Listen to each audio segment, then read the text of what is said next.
Découvrons à présent un métier dont l'avènement s'est fait il y a quelques années avec l'informatique. Il s'agit de la profession d'infographe qu'il faut exercer avec certaines qualités essentielles dont il faut connaître les règles, mais également savoir qu'il y a une évolution permanente. Puisqu'aujourd'hui on parle d'infographie 2D, 3D déjà, c'est donc un métier dans lequel il faut s'arrimer tous les jours, mais également savoir comment l'on peut s'y épanouir. Description du métier d'infographe avec Joseph Marcel Mpoté, c'est l'un des professionnels de ce métier au Cameroun dans la rubrique métier de carrière.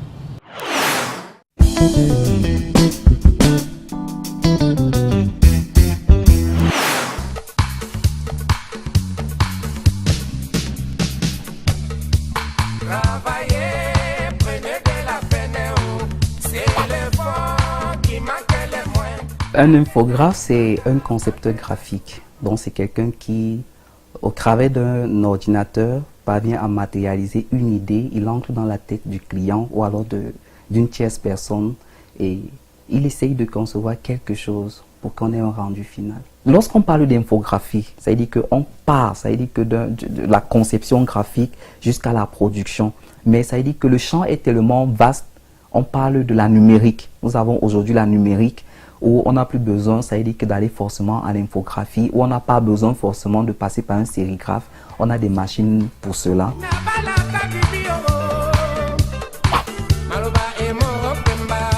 Déjà, être passionné par la chose. Le tout, ce n'est pas de faire des créations, oui, mais c'est de se donner aussi une discipline à suivre.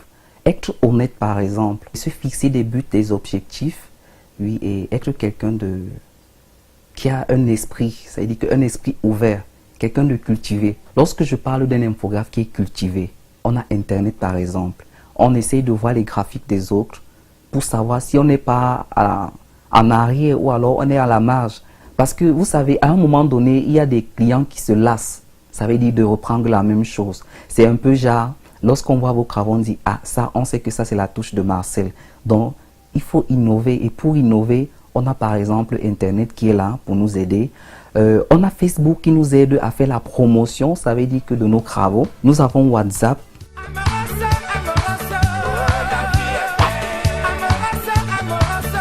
Il y a plusieurs types d'infographes, mais là on peut parler de deux types d'infographes. Il y en a ceux qui se font former dans des écoles professionnelles de formation et ceux qui se forment dans le tas, donc en se frottant aux infographes.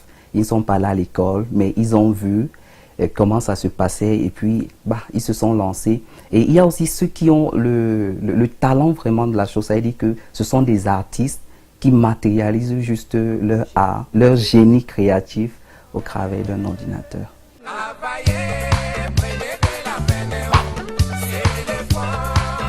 Il y a beaucoup d'écoles de formation au Cameroun. Moi, par exemple, je me suis formé au GIC La Germination qui malheureusement a fermé. Ici à Yaoundé, nous avons Powerbash qui forme en infographie. À Douala, nous avons Mac Darwin, pour ne citer que cela. Actuellement, je ne maîtrise pas la durée de formation, mais lorsque je me formais, elle s'étendait à 6-8 mois et les cours oscillaient entre 300 et 350 000. Je ne dirais pas qu'il y a un âge limite pour devenir infographe, mais ce que je peux dire, c'est qu'on ne peut pas comparer le dynamisme, c'est-à-dire que de quelqu'un, d'un étudiant qui va dans la tranche de 20 à 30 ans, à un étudiant qui est entre 40, 50 ans. Les résultats ne pourront pas être les mêmes parce que c'est beaucoup de sacrifices, c'est beaucoup de contraintes et je doute fort, ça veut dire qu'une personne qui a un certain âge puisse envisager ce format en infographie.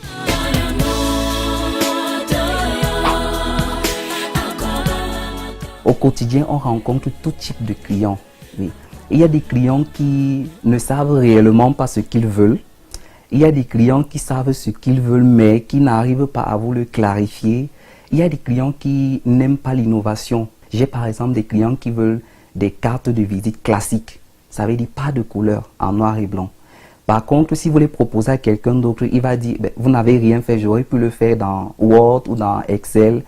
Où est votre génie? Et il y en a vraiment qui aiment, ça veut dire qu'on aille chercher un truc de particulier. Oui. Donc, on met cette gestion clientèle au quotidien. Il y a le suivi des travaux. se rassurer que la charte graphique, par exemple, d'une entreprise qui vous passe une commande, elle est respectée. Donc, c'est une course au quotidien vraiment.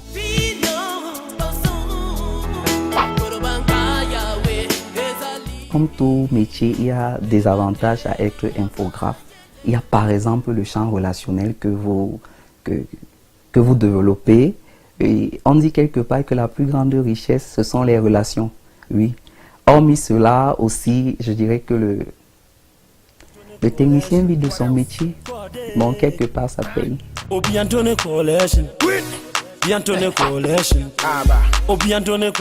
Basiquement, il faut savoir qu'un infographe, déjà, c'est un technicien. Ça veut dire que son revenu est en fonction, ça veut dire que de ses rentrées. Comment est-ce qu'il gère ses clients en matière de finances? Quelque part, ça dépend, ça veut dire que de la boîte qui vous emploie.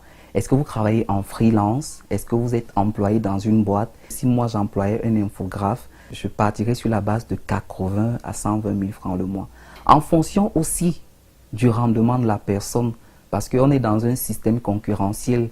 Ne dites pas que vous êtes infographe et puis le matin vous venez vous Facebooker et vous attendez à la fin du mois que le salaire tombe. Non.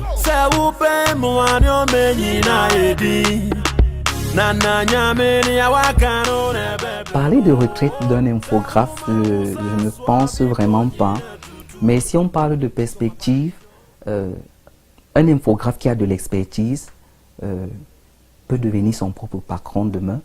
Il peut être un enseignant. En fait, s'il a l'expertise adéquate, je pense qu'elle peut être utile à tous les niveaux.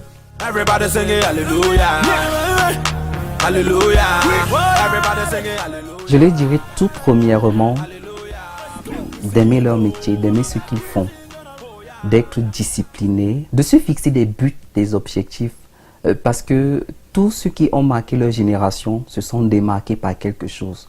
Donc, ne pas rester en arrière se disant ce que j'ai fait, ça suffit. Mais d'aller toujours à la quête de l'innovation. Par-dessus toutes ces choses, je dirais il faut mettre la crainte de Dieu. Parce que tout ce qu'un homme peut faire dans la vie sans crainte de Dieu, ça ne sert à rien.